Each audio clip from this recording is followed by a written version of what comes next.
Thank you very much for joining this afternoon session. So welcome everybody. We will start with the first talk by Gil Choi from the Institute of Basic Science on this talk on distinguishing dressed black holes with gravitational wave diffraction. Yes, thank you for introduction. Today I'm going to talk about distinguishing dressed black hole with gravitational wave diffraction. And so my talk composed of how can you understand the diffraction and how can we use this phenomena for study of dark matter or compact object. So let me proceed. So maybe you heard many times in this workshop. Now we observe many gravitational wave signals from binary black hole merger or neutron stars, and we want to use this signal to study physics and astrophysics and astronomy. So my work is also related to that direction.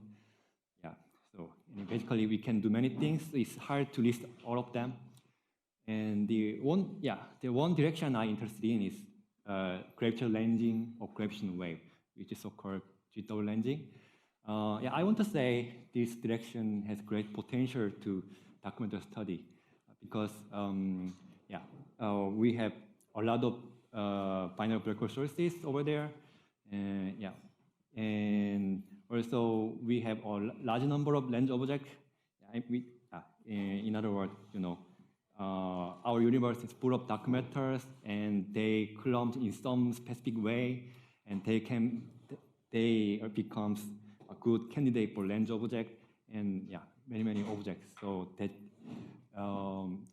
so when gravitational wave passing through such dark matter clumps, there must be some distortions due to their gravitational potential. This cartoon depicts such situation. And also one important characteristic of gravitational wave chirp is that we can estimate very well about their patterns. So gravitational wave chirp has very specific patterns, which is given by general relativistic evolution of binary black hole. So we can easily, of course not always easily, but relatively accurately simulate them within finite parameters. So this allows us to extract some lensing information given by distortion of signal. So before going to my work, I want to introduce some similar work in some somewhat traditional side. So my work is quite similar to traditional micro lensing searches. So people has been try to search primordial black hole or compact dark matter object through micro lensing, and their idea is quite simple. So we observer is here, and there is some bright star or any kind of optical sources. And by chance, some compact lens object can passing by the line of sight of observer. So in that case, this spatial variation changes the lensing properties, and that gives us very specific signal like this. So here depict the lensing amplification over time. So when time is minus, the lens object is far from the line of sight, but they moved to the optical axis, and when they align correctly, then they can make some high magnification, and then they go away, and so their signal decays. And actually, this kind of signal highly depend on the lens profile, and so you can see this dashed line is some point mass object, lensing signal from point mass object. But if we consider another type of compact object like black hole plus some halo object, which is so-called dressed BBH, or some kind of axion star or boson star, and their case is depicted by this green curve, and that kind of that compact object can be halo, in this case a blue curve, and they have all of them have different distinguished profile, and their signal is quite different. So by measuring them, we can test the hypothesis on dark matter, and we can study dark matter properties.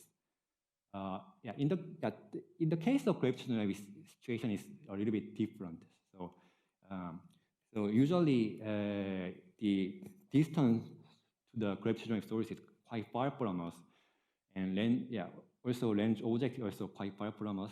So their intrinsic motion is not so important due to long distance. Instead, what gives us some signal is that the frequency variation of source with time. So as I said, I'm considering the gravitational wave chirp as a source. So in the case of gravitational wave chirps, their frequency increasing over time due to inspiral, and that gave us broad spectrum, and also according to wave optics calculation of lensing, so that lensing signal highly depend on the frequency, and that gives us characteristic signal. So this plot shows such example of lensing signal of gravitational wave. So here, black line is gravitational wave spectrum without lensing effect. But if there is lens object which makes some strong signal, strong lens effect, and spectrum modulated like this over the frequency. So by comparing this black line and this blue and orange dashed curves, you can detect some lensing signal from the event.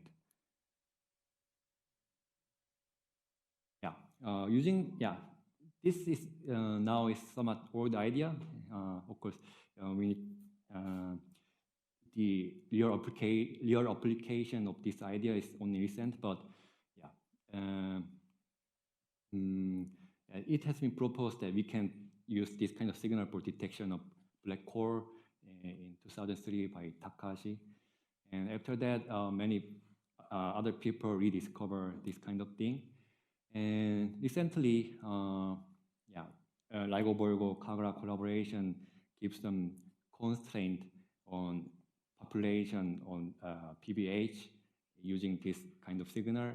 So you can see this FDM is fraction of dark matter in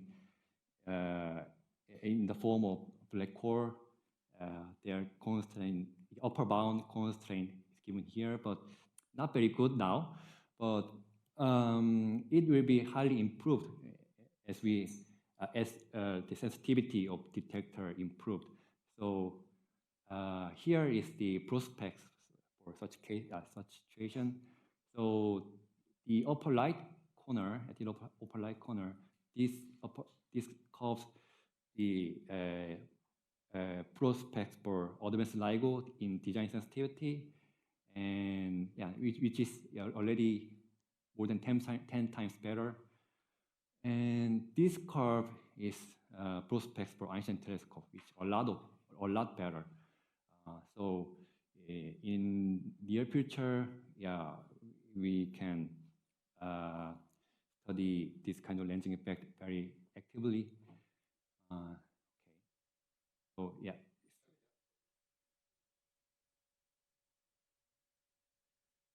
So as far as I understand, difference is in population model. High-end metallicity and low-end metallicity, which I don't really understand. Difference is population model of binary black hole. Okay.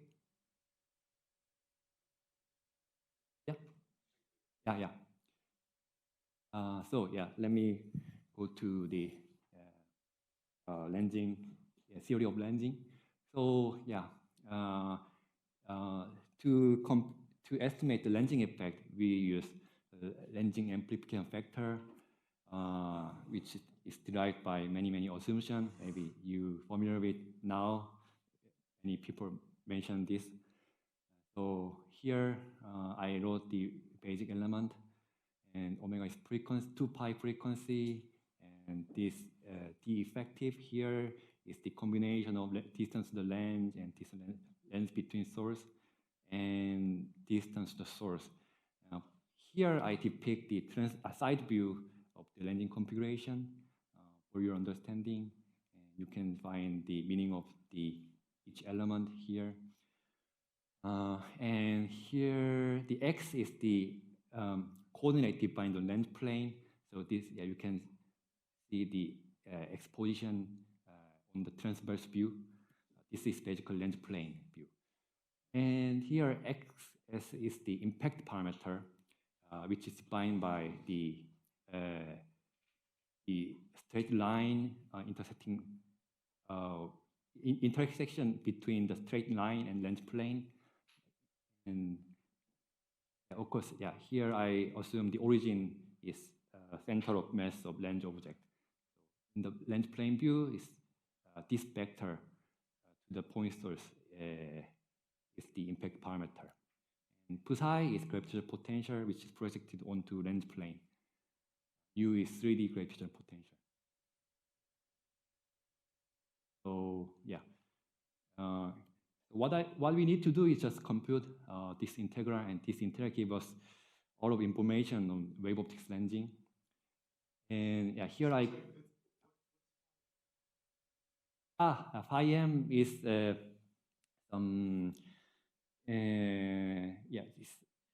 phase shift, which is introduced for convenience.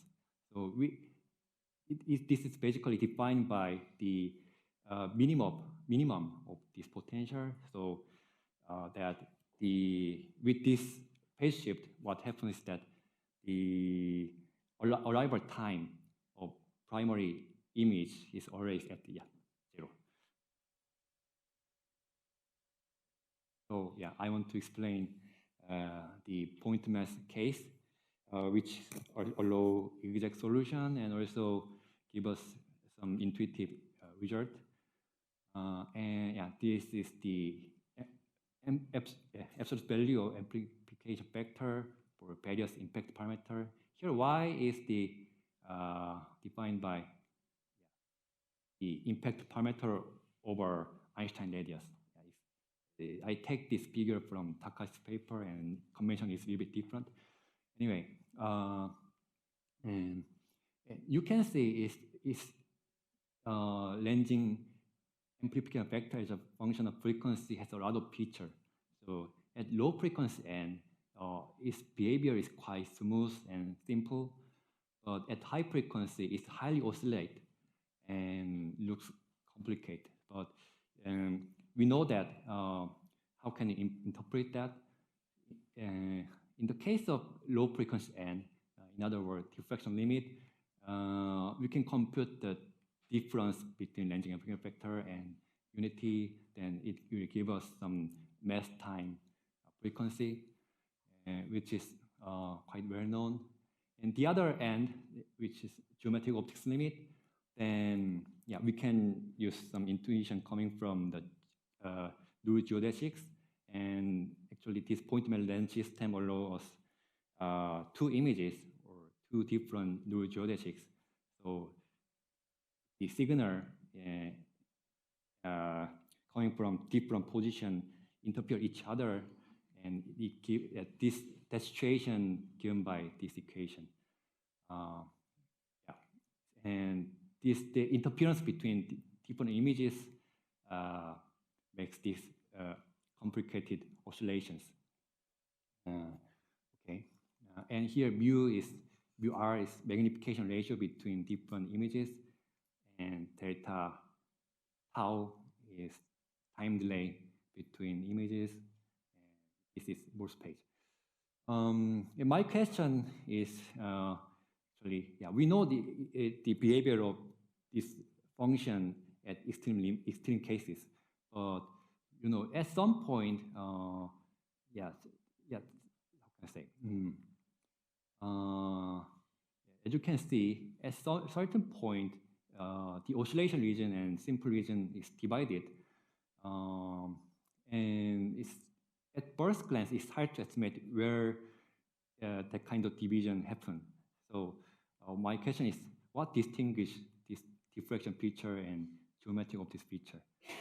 So usually, in many literature, people say this kind of condition where the stretched radius times frequency is close to 1, then transient happens.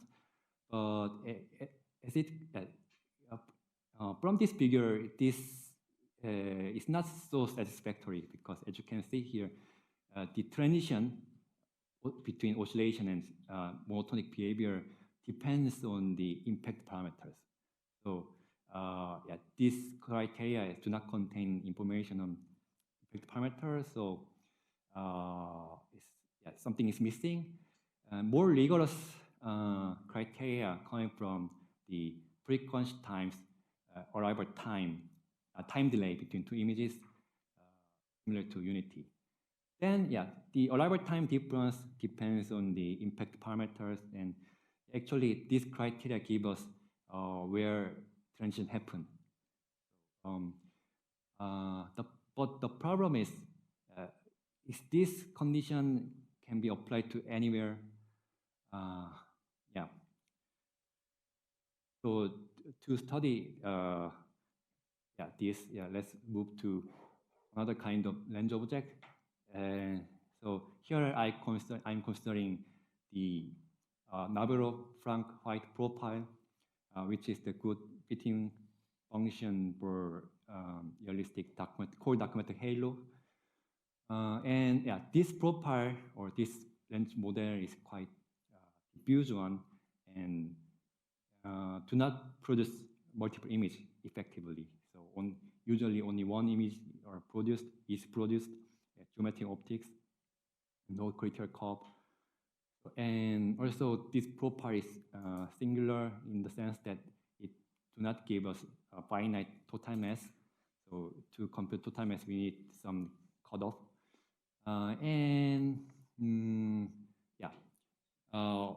If you compute the wave optics property, what you can find is that even if the length scale of this kind of halo is order of 1 parsec to 100 parsec, it can change depending on the mass. You can see some wave optics effect, even when the wavelength of gravitational wave is order of 10 to 5 kilometers, which corresponds to around 1 hertz. So it's quite strange. There is so huge scale difference why there is the wave optics effect. Anyway, this curve is example of lensing amplitude vector. And you can see at the diffraction limit, it's quite similar to point mass. The lensing effect disappears and amplitude vector goes to 1. But the problem is this behavior is not exactly mass times frequency. Actually, as I said, this system cannot allow us to define mass-like thing, and there's no specific scale here. So anyway, this kind of approximation do not work anymore. And in the opposite limit, now it's okay. It's quite simple. This system allows only one image, and one image case, the amplitude vector approximate as a number times some page. And there's reason why at the high frequency, amplitude vector goes to constant. How can you understand this? That's my question. So definitely we cannot apply this intuition in this problem. So what I did is that analyze this lensing amplitude vector in different way. So we have this, and first look at these vectors, frequency over effective distance. So you can see that frequency included in lensing amplitude vector always appear together with distance. So this would motivate me to define this kind of scale, which is called Freire length, and this length scale defined by a square root of effective distance over frequency. And we can replace this term by Fresnel length. So, and also, so effectively, this kind of integral depends on Fresnel length, not frequency. Fresnel length controls the non-trivial frequency dependence of Lensing integral vector actually. And so, and this Fresnel length, you can estimate the scale, and for 1 gigaparsec distance scale and 0.1 hertz gravitational wave, Fresnel length scale is order of parsec. So this is the reason why even in the case of huge halo, we can have some non-trivial wave optics effect. And then what I did next is that I applied some weak lensing approximation and some rearrangement to the equation. The weak lensing approximation, that means that Taylor expand this potential term to the linear order. So anyway, in the diffraction situation, lensing effect is not so big, which means that if effect of gravitational potential is small, so naturally we can study this system perturbatively. So Taylor expand this potential and integration by part. Then we arrive at this expression. And this x is the radius defined on the polar coordinate on the lens plane. And this kappa bar is the so-called aperture mean convergence, which is defined by convergence, mean of convergence within some radius centered at source position. And at this point, it's quite interesting. So we can relate the lensing amplitude vector to the lens profile quantity, kappa bar. And when this kappa bar varies slowly, we can use this kind of approximation too. And then amplitude vector and convergence directly related. Of course, we need some analytic continuation to compute this integral. And also interesting relation can be obtained when we take some derivative, this lensing amplitude vector with respect to log frequency. Then in this case, this kappa bar transform into so-called angular mean of tangential shear. And actually, this is quite important because what you can observe through the gravitational lensing is just change of lensing amplitude vector. So that is directly related to shear. And shear is the evidence of non-trivial gravitational, non-trivial mass distribution. So, so using this machinery, we can interpret this curve. So at low frequency, you have, before that, this is line of sight view of halo, and this is the center of halo, which is the most mass concentrated, and this is the source position. So at low frequency, the Fresnel length scale is this huge, and the best inside this region contribute to the lensing amplification. But this area is so huge, the lensing amplification is not so huge. But if we increase this frequency, then Fresnel length decrease, but still it includes the center of halo. So, the total mass inside this region is not changing much, but the area smaller, so we get higher amplification factor. Then Fresnel length becomes smaller than the impact parameter, and inside this region, there's no change in this density, so everything goes to constant. This is how I interpret this behavior. So this is comparison between numerical and analytic result. And in the case of NFW, so we can obtain analytic formula for aperture mean convergence and tangential shear, and we can compare the analytic result and numerical result. And numerical result is the solid line, analytic is dashed line. So they are highly consistent. Of course, there is some discrepancy here, but this is because when I obtain this kappa bar, I ignore impact parameters.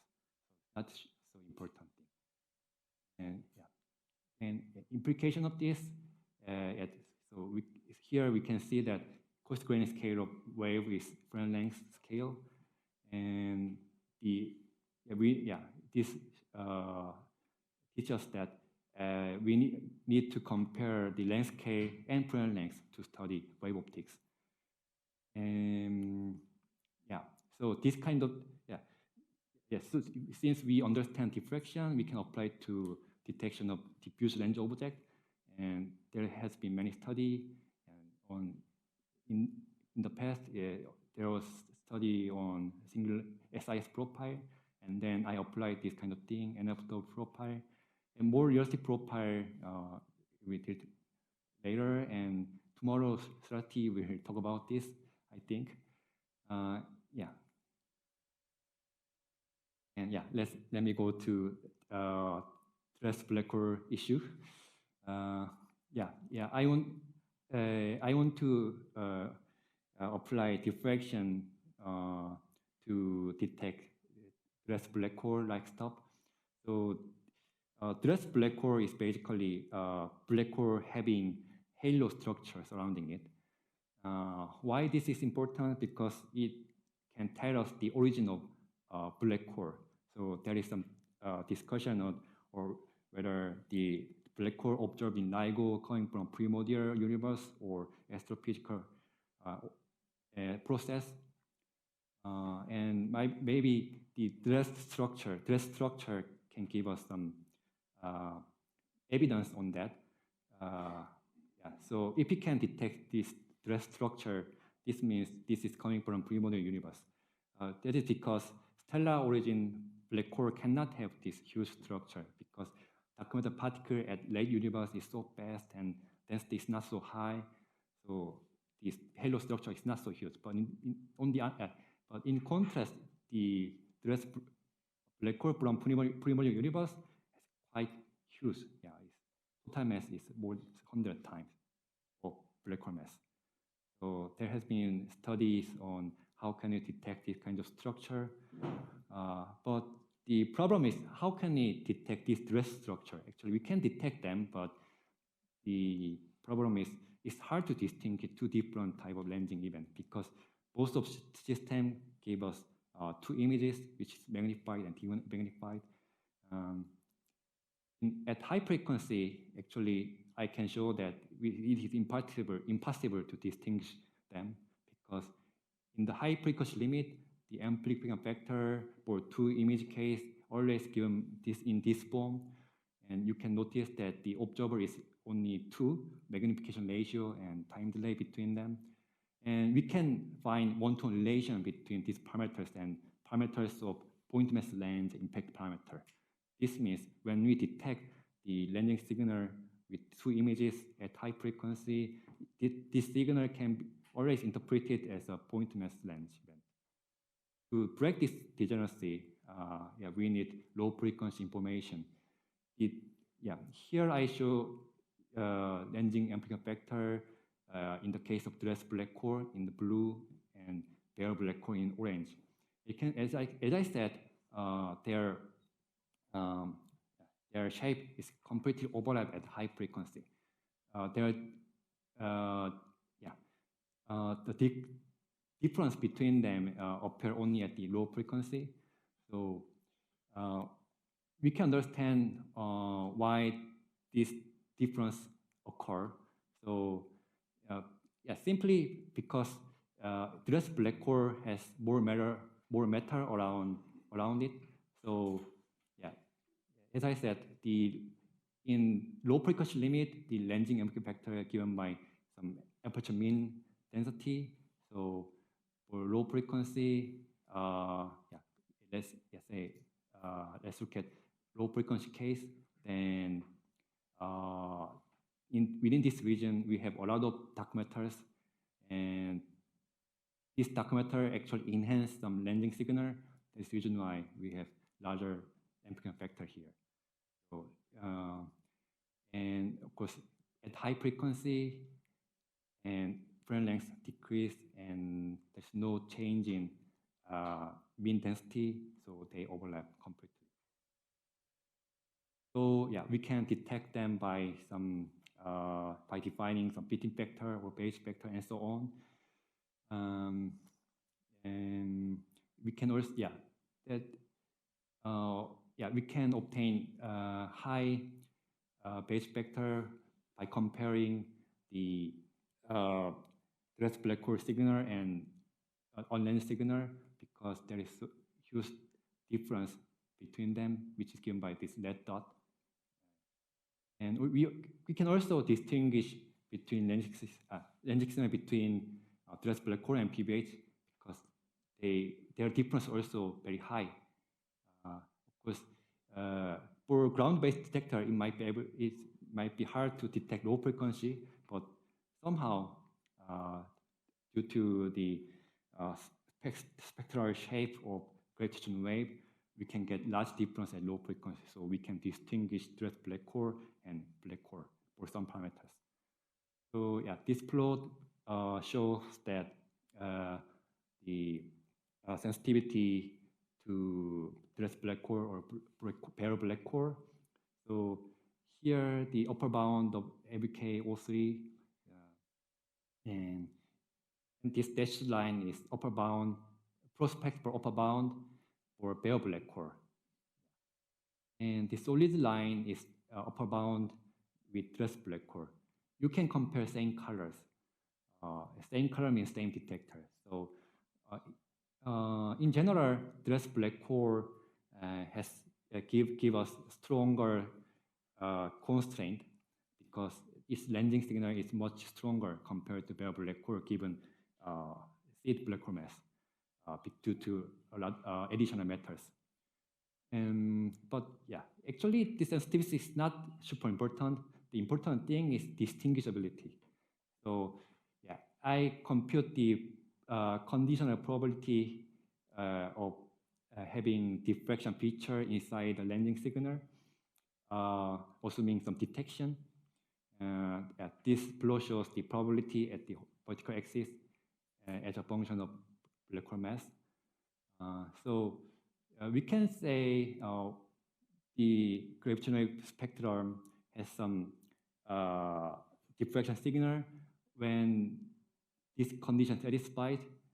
So XE is Einstein radius of direct black hole system, and this F max is the largest Bragg length given for the gravitational signal. So if the lensing system cannot satisfy this condition, it means this black hole plus halo system is too large, and the signal, lensing signal is mostly geometric optics. In other words, no diffraction. So I found that if seed black hole mass is less than 100 solar mass, then we have significant probability for discrimination. And this is the summary of my talk. And yeah, I 5 minutes over, so thank you for listening.